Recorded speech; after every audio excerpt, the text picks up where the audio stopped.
guys, and welcome back to another episode of Golf with Jen.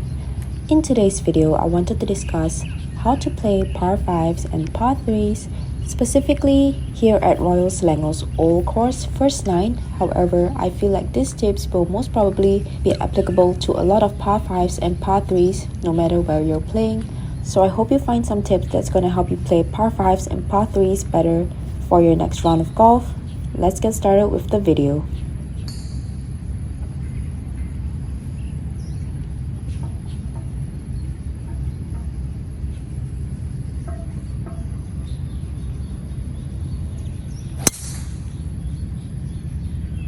Perfect. So first up, let's look at the first par 5 that we have, which is hole 3. It's playing 492 yards, which is about 450 meters. So for anything further than about 470 yards out here in Malaysia, I know that it's going to be a 3-shot hole for me, which can definitely change your strategy as well, so pay attention to that. So let's take a closer look at the tee shot that we just hit. Most holes will have a preferable side. From where I'm teeing off, and from any tee boxes on this hole for that matter, reaching the water hazard, which you can see up there, which is past those tree lines, is pretty difficult. It's pretty far out there, so I think only a very small minority of golfers will ever have to worry about that water hazard. For me personally, I always find that if you favor the left side of this fairway, even if you do miss it, you tend to have a better angle to hit your layup shot. Now, some people might look at a dogleg right hole and immediately think that they should favor the right side because if you hit it down the left side, the hole is most likely going to play longer versus if you hit it down the right side on a dogleg right hole. However, as I said before, as this is not a par 5 that I can go for in 2, I know that I'm going to need a layup shot anyway, so I always favor the left side of this fairway. Personally as well, I feel like if you hit it down the left side and you miss the shot, you're most likely going to have a much better angle to hit your second shot, even though it's probably going to be facing the water hazard. This can definitely differ from golfer to golfer depending on your shot shape, as I am a draw player, so it's much easier for me to hit a shot if the trees are on my left versus on my right. So this is definitely a personal preference, but I do feel like if you favor the left side of the fairway, you do tend to have better lies even if you miss it versus if you hit it down the right side of this fairway. Now let's move on and see what we've got for the next shot. For the layup shot, I had 260 yards to the pin. The pin today is located in the center of the green. As it was raining earlier this morning, I know that I can hit pretty much any club out there and the ball is not going to run. So for this layup shot, I'm pretty much hitting whatever club I feel the most comfortable with. And for today in this situation, I felt like a 5-iron was my best bet because I knew that I was not going to run out of fairway on the left side, and I knew that my 5-iron tends to favor a draw, which is going to be perfect for this layup shot.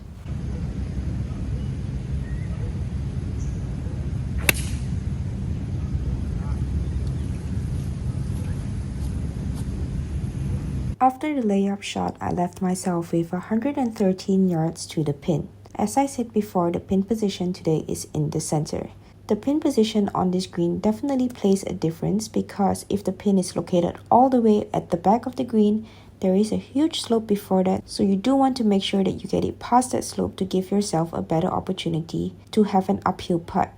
Whereas for today's pin, we definitely want to make sure that we do not go over the pin because you're going to risk hitting that slope and giving yourself a very difficult chip from the back of this green. So you definitely want to favor being a little bit short of today's pin position. Over here, I'm going with a soft pitching wedge. Like I said, the conditions are wet, so I knew that it was going to be pretty receptive, especially on the greens.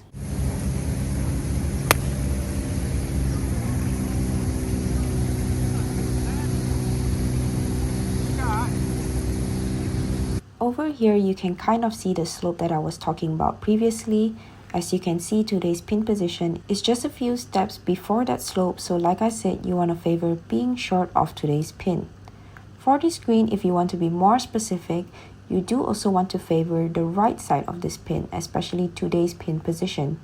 Generally, people tend to want to pull it towards the left because they see the water hazard on the right side. From the left side of this green, especially if you miss it, you're going to have a very difficult chip. Obviously, you have to make sure that your distance control is good, that you're going to be able to carry it enough that you're not going to be in the bunker that's on the right side, and that you're going to be able to carry the water hazard. However, if you're able to control your distance well, you definitely do want to favor the right side of the screen, because like you can see here, it's going to give yourself a much easier uphill putt. And this putt is also going to be into the green, so you can be pretty aggressive with it, which is exactly what we want, especially for birdie putts.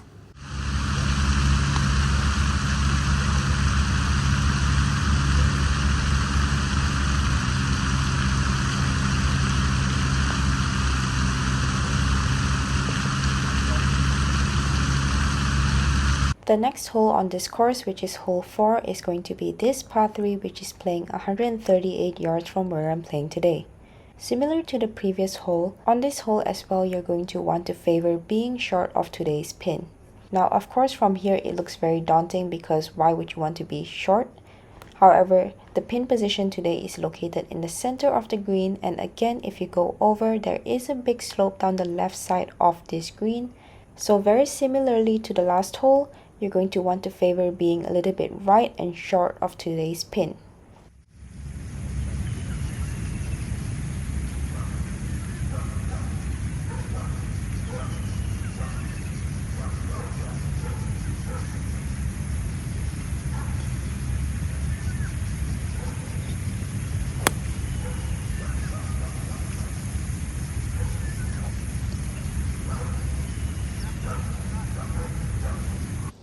Again, I think you can see clear from this clip, the pin position today is located just above of that big slope located on the left side of this green, and that is why we wanted to favor short right. So as you can tell, obviously it's also depending on the pin positions of the day. Not all putts on the green is going to be created equal. There is always going to be a favorable side that's going to leave you with an easier putt. And there are definitely places on the green where sometimes you would much rather be off the green than putting from certain places on the green, because it's just going to be a very difficult putt. So this is going to depend on your level of play as well. The better the player that you are, the more specific you're going to want to be. But leaving yourself in good positions definitely does make a difference, and like I said, not every putt is created equal.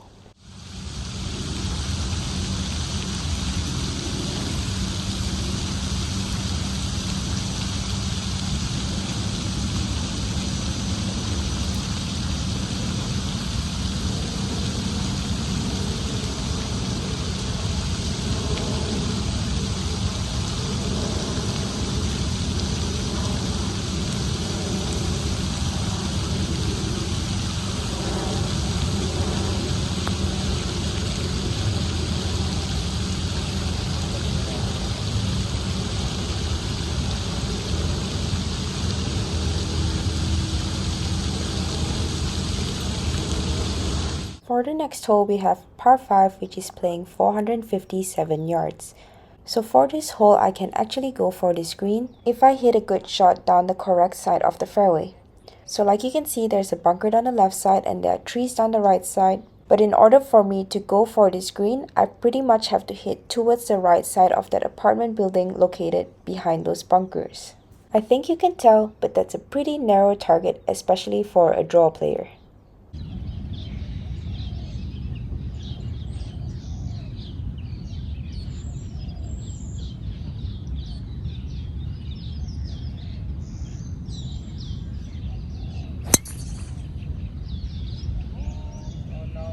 Right.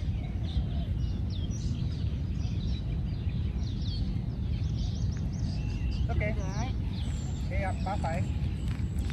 I think when playing par 5s and par 3s, they're similar in a way but different, because obviously with par 5s you want to be quote unquote more aggressive, because we're always thinking about making birdies, because technically they're one of the easier holes to birdies compared to par 3s and par 4s. Whereas with par 3s, we know we only have one opportunity to hit a good shot to the green, and therefore there's like less room for error. But I think with both par 5s and par 3s, you have to be very disciplined in knowing what you want to do, focusing on each shot at a time versus trying so hard to make a birdie or trying to make a hole-in-one on a par 3. I think that is where the unenforced errors comes in, when you try to force, you're like, oh, I want to make a hole-in-one, and then you try to do something crazy and try to be aggressive when you don't necessarily need to be. So being disciplined on both par 5s and par 3s are very important. Par 5s are also probably one of the holes where I feel like it's actually okay to try to hit it hard. Unless there is something that's going to be in play, like an OB or a hazard that's going to cost you strokes. Like for instance on this hole, hitting it hard, if I miss it right or left, it's bunker or maybe just a little bit blocked by trees. But at the end of the day, it's like either I'm going to go for it or I'm not. So if I hit a good one and I hit it hard and it's going to go all the way down and give me a chance to 2-on, then it's worth it. If not, like I'm just going to lay up, so it doesn't make that much of a difference. So I feel like this is one of the holes where I can actually, you know, try to hit it, and if I miss it, then I miss it and I'll just lay up.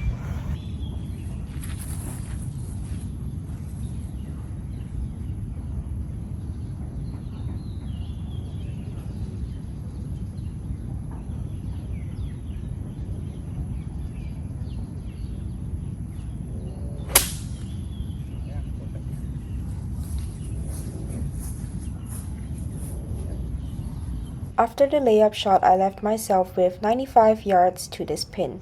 This is a little bit of an elevated green, but from here I'm hitting a 50-degree wedge. There's pretty much nothing much for me to worry about. Obviously, if I were to go for this green in 2, there are 2 bunkers up there, one that is not visible in this video, but 2 bunkers that's going to come into play. So there's always going to be benefits to both the aggressive and conservative play. Obviously, if I go for this green in 2 and I hit a good shot, now I'm giving myself a chance for eagle. Whereas over here, I've pretty much taken everything out of play. I've made this par 5 very simple. Just gave myself a good shot to lay up from and a good position to hit my approach shot into the green from.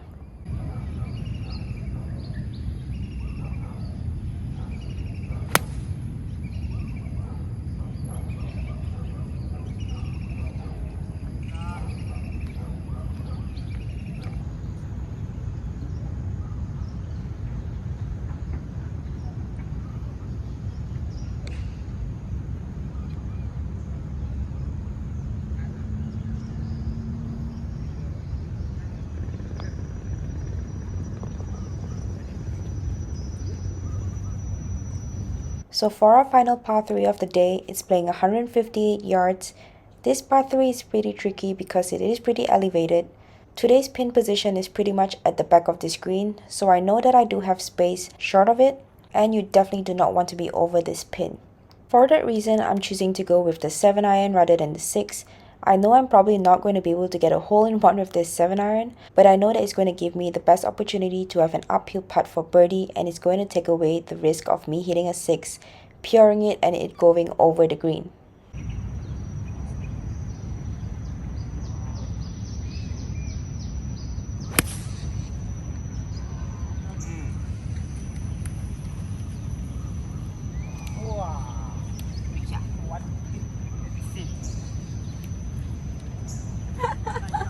So like I said previously, not all putts are created equal. It's the same for chips as well. You do need to know where is the best place for you to miss. I know we never want to think about missing, however, we miss more often than we hit perfect shots in golf. So knowing where to hit, especially on par 3s, is very important. Like we said before, you're only given one chance to hit as good of a shot as you can.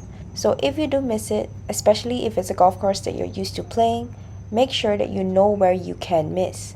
That's not only going to help you give yourself more birdie opportunities, but it's also going to eliminate the big numbers.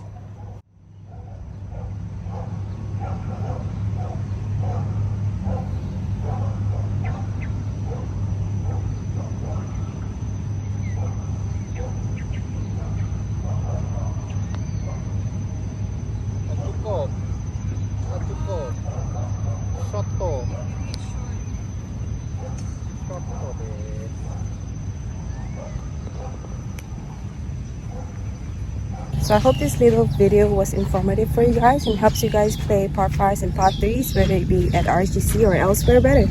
So if you guys like this video, don't forget to give it a thumbs up and subscribe to my channel for more Golf with Jen.